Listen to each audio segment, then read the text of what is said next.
What if you only had one day to conquer the legendary Rock of Gibraltar? From wild monkeys that aren't afraid to get up close to hidden tunnels packed with history, this tiny British territory is full of surprises. Join me as I take on the challenge, exploring stunning viewpoints, uncovering Gibraltar's unique mix of cultures, and figuring out the best way to make the most of a single day here. Let's dive into this epic adventure, and trust me, you won't want to miss what happens next. Crossing into Gibraltar is a bit different. Since it's outside the EU, passport control is a must. We all stepped off the bus and joined the line outside the border building. A quick walk inside, a flash of the passport, a nod from the border guard, and that was it. No hassle, no delays.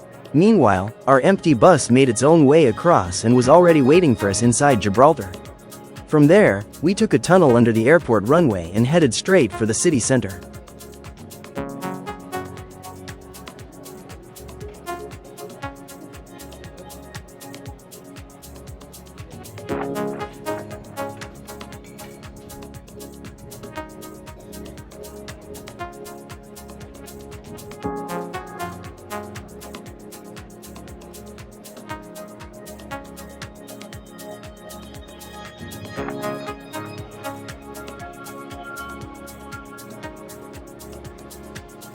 Stepping into Gibraltar is a bit surreal. 1 minute, you're in Spain, surrounded by Spanish signs and tapas bars, and the next, you're walking past red phone booths and pubs serving fish and chips. It's like someone picked up a chunk of Britain and dropped it at the edge of the Mediterranean. But Gibraltar isn't just a British outpost, it's a place with a deep, complex history that goes far beyond afternoon tea and double-decker buses. This tiny 6.7 square kilometer piece of land has been fought over for centuries. The Moors ruled here for over 700 years before Spain took control in 1462. Then, in 1704, during the War of Spanish Succession, the British, with help from the Dutch, seized Gibraltar, and they never left. In fact, Spain has tried to get it back multiple times, but the people here have made it clear they want to stay British. In 2 separate referendums, the majority voted to remain under UK rule. Gibraltar's location made it a military stronghold for centuries. It was heavily fortified during the Napoleonic Wars, played a critical role in World War II as a naval base, and even today, the British military maintains a presence here. History aside, the first thing you notice when walking around is how compact everything is. The city is squeezed between the towering Rock of Gibraltar and the sea, so space is limited. The main pedestrian street, fittingly called Main Street, is where most of the action happens, lined with British high street brands, souvenir shops, and cafes. Despite being British, Gibraltar has a unique local culture. Most people here are bilingual in English and Spanish, and there's a local dialect called Lanito, which is a mix of both languages. You'll hear people casually switching between English and Spanish mid-sentence. One of Gibraltar's big draws is duty-free shopping. Since there's no VAT here, things like alcohol, tobacco, and perfumes are cheaper than in Spain or the UK. But let's be honest, unless you're stocking up on whiskey or cigarettes, the savings aren't that impressive. Electronics and clothes? Still pricey.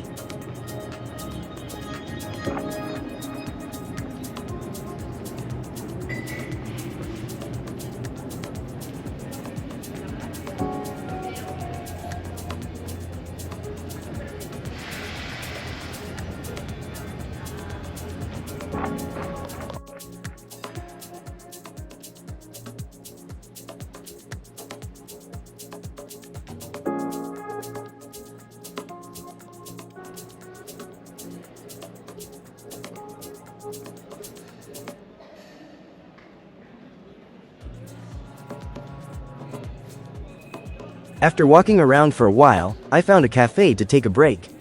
A simple coffee and sandwich, but the perfect moment to sit back and just take in the surroundings. The city center might not be huge, but it's full of little details that remind you how unique this place is. But of course, the real reason most people come here isn't for the shopping or the cafes.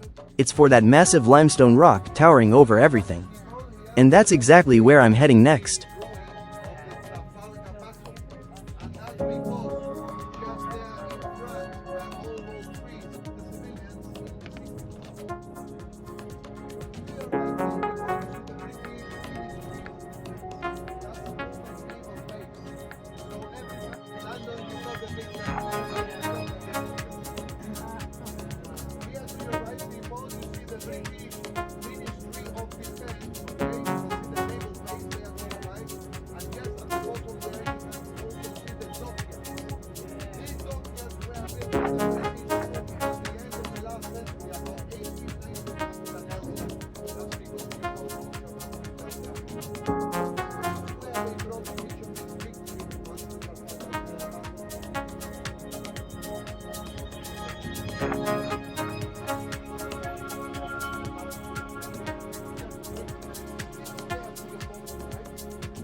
As we left the city center behind, our bus made its way along Gibraltar's winding roads, passing the port, a vital gateway that has connected this tiny territory to the rest of the world for centuries.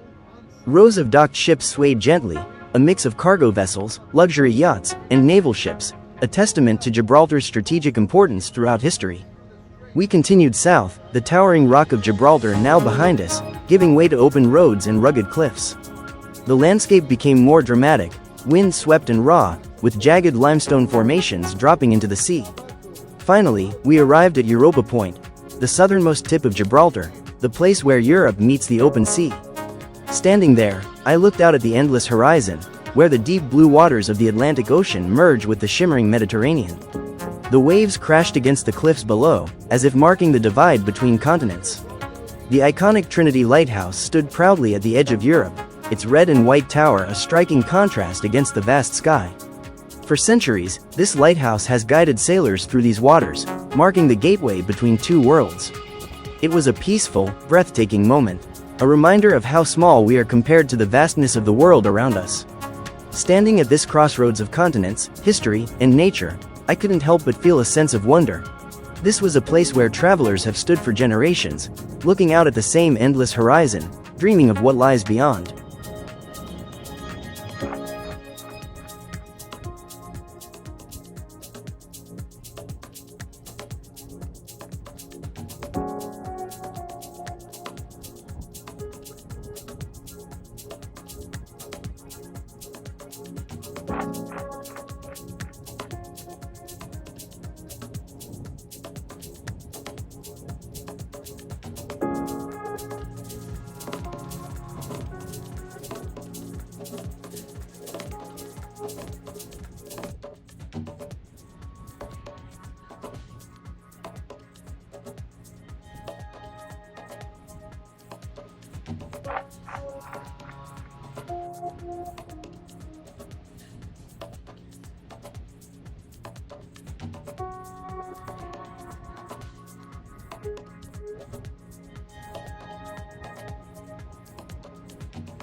From the southernmost tip of Gibraltar at Europa Point, where the iconic Trinity Lighthouse stands watch over the meeting point of the Atlantic and the Mediterranean, we continued our journey deeper into the rock itself. Next stop, one of Gibraltar's most awe-inspiring wonders, St. Michael's Cave. And of course, I couldn't wait to meet its most famous residents, the wild Barbary macaques. As we drove higher, the views became even more breathtaking. Gibraltar isn't just a rock, it's a place of history, nature, and surprises around every turn. In St. Michael's Cave, it's one of its greatest treasures. Stepping inside, I was immediately struck by the cool air and the sense of stepping into another world. This wasn't just any cave, this was a natural cathedral, carved by time itself. The first thing that hits you is the sheer scale of it. Stalactites stretch down like frozen waterfalls, while thick stalagmites rise from the ground, twisting into alien shapes. Some have even fused together over thousands of years, forming massive stone columns that look like they're holding up the cave itself. And then, there's the light. A mesmerizing display of colors dances across the walls, deep blues, glowing purples, golden hues that make the formations look almost alive. The lights shift and pulse, casting dramatic shadows, making it feel as if the cave itself is breathing. It's like stepping into another dimension. But this cave isn't just a geological wonder. It has history woven into its very walls. The Phoenicians are believed to have discovered it, using it as a sacred place. Later, the Romans followed, leaving behind traces of their presence. And during World War II, the British military saw its strategic potential, preparing it as a secret emergency hospital, though, thankfully, it was never needed. The most breathtaking space inside is the cathedral chamber, a vast, natural auditorium with perfect acoustics. Today, it hosts concerts, transforming the cave into an unforgettable venue where music resonates against walls shaped by time itself. Imagine listening to an orchestra here, the sound bouncing off ancient stone, filling the chamber with something truly magical. And then, just outside the cave, I met Gibraltar's most mischievous residents, the Barbary macaques. These cheeky creatures are everywhere, lounging on walls, leaping between rocks, and occasionally plotting their next snack heist. They're the only wild monkeys in Europe, completely free to roam the upper rock. And while they're undeniably cute, they're also bold, so keeping a firm grip on your belongings is a must.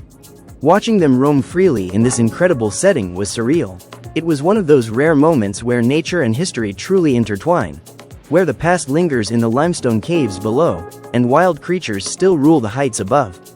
Gibraltar is a place that surprises you at every turn, where ancient formations, military history, and playful wildlife all come together on this one towering rock. And standing there, surrounded by it all, I felt a deep sense of wonder. A reminder that the world is full of places waiting to be explored.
After visiting St. Michael's Cave and spending some time observing the macaques in their natural habitat, it was time to make our way back down.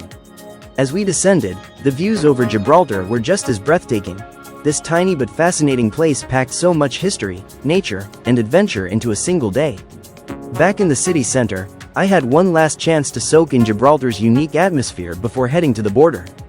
The mix of British and Mediterranean influences here is unlike anywhere else, a little piece of Britain, tucked away at the southern tip of Spain. Crossing back into Spain was just as smooth as coming in. With my passport checked, I hopped back onto the bus, ready for the journey back to Malaga, the place where this incredible day trip began. As I left Gibraltar behind, I couldn't help but reflect on everything I'd seen in just one day. From the stunning views of Europa Point to the mystical beauty of St. Michael's Cave, and of course, the playful macaques that make this place truly unforgettable. It's a destination that surprises you, challenges your expectations, and leaves you with stories to tell. Thank you for watching. If you enjoyed this video, check out my other adventures across Spain and beyond. Don't forget to like, subscribe, and hit that notification bell for more travel stories from around the world. Until next time, see you on the next adventure.